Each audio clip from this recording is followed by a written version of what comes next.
Welcome back friends to the news of 4th June from the newspaper The Hindu, and if you are preparing for UPSC exam you can visit our website isbio.com or exammap.com, or you can contact us on a WhatsApp number also. So let's start the video. First topic is Sinovac gets WHO emergency approval. So about Sinovac is a vaccine and it is an inactivated vaccine. It works by using killed viral particles to expose the body's immune system to the virus without risking a serious disease response. The Beijing-based biopharmaceutical company Sinovac is behind the CoronaVac, and it is the second Chinese vaccine to receive the green light from the WHO after Sinopharm. So first Chinese vaccine is Sinopharm and second is Sinovac. It is a more traditional method of vaccine that is successfully used in many well-known vaccines like rabies, and one of the Sinovac's main advantage is that it can be stored in a standard refrigerator at 2 to 8 degrees Celsius, and it implies that Sinovac is a lot more useful to developing countries which might not able to store large amount of vaccine at low temperatures. And strategic advisory group of experts on immunization recommends the vaccine for use in adults 18 years and older, and in a 2-dose schedule with a spacing of 2 to 4 weeks. So it is also a 2-dose vaccine. The gap between 2 doses is 2 to 4 weeks. Next topic is Satat scheme. So Satat stands for Sustainable Alternative Towards Affordable Transportation, as a developmental effort that would benefit both vehicle users as well as farmers and entrepreneurs. So compressed biogas plants are proposed to be set up mainly through independent entrepreneur. So how it works? Compressed biogas plants produced at these plants will be transported through cascades of cylinders to the fuel station networks of OMCs for market as a green transport fuel alternative. The entrepreneurs would be able to separately market the other byproducts from these plants, including biomanure, carbon dioxide, etc., to enhance returns on the investment. And this initiative is expected to generate direct employment for 75,000 people and produce 50 million tons of biomanure for crops.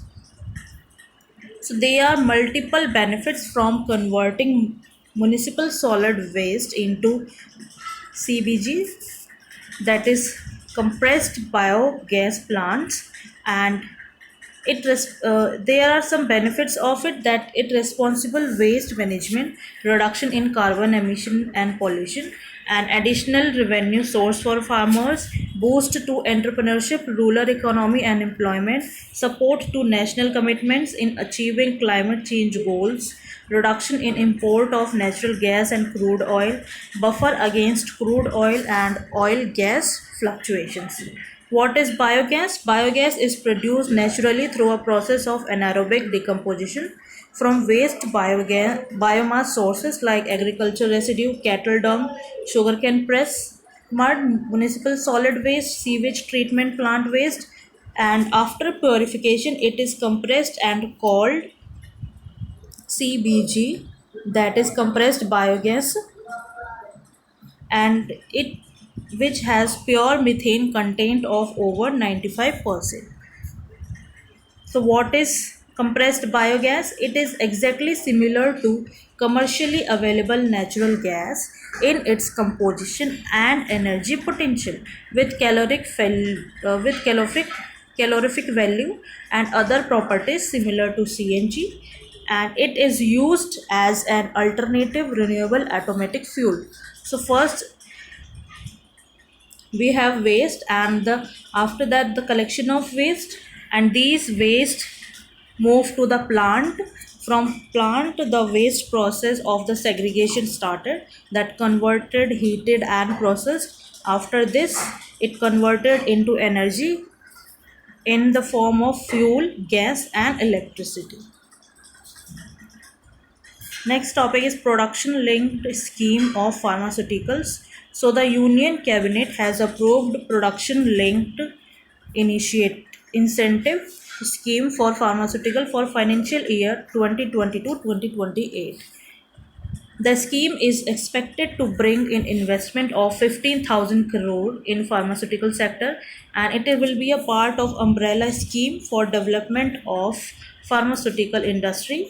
The objective is to enhance India's manufacturing capabilities by increasing investment and product diversification to include high value goods, and the target groups are manufacturers who are registered in India will be grouped based on their global manufacturing revenue and to ensure wider applicability of the scheme. So quantum of incentive is 15,000 crore and category of goods covered.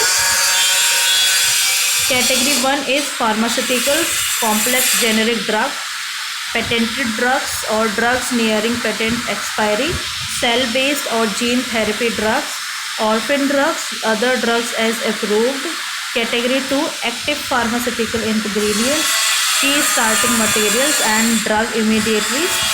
Category 3, drugs not covered under category 1 and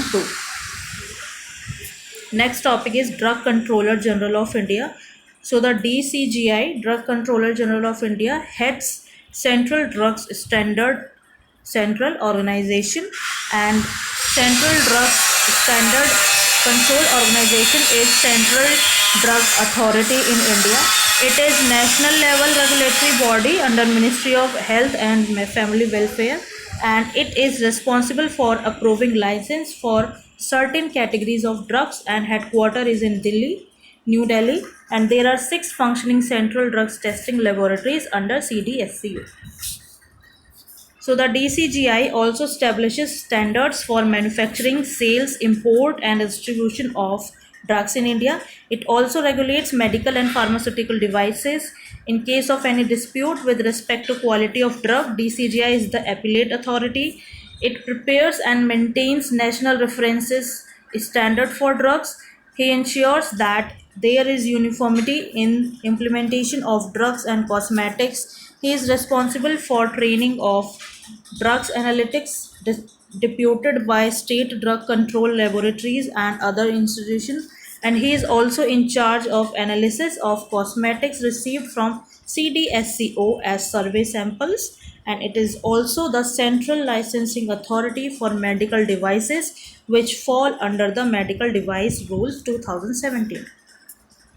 Next topic is Jammu and Kashmir Mufti who translated Quran to Gojri dies. So Mufti Faiz ul Wahid, a renowned Islamic scholar who was the first to translate Quran into Gojri language and helped hundreds of tribal students pursue medical and engineering education across Jammu and Kashmir, died of post-COVID.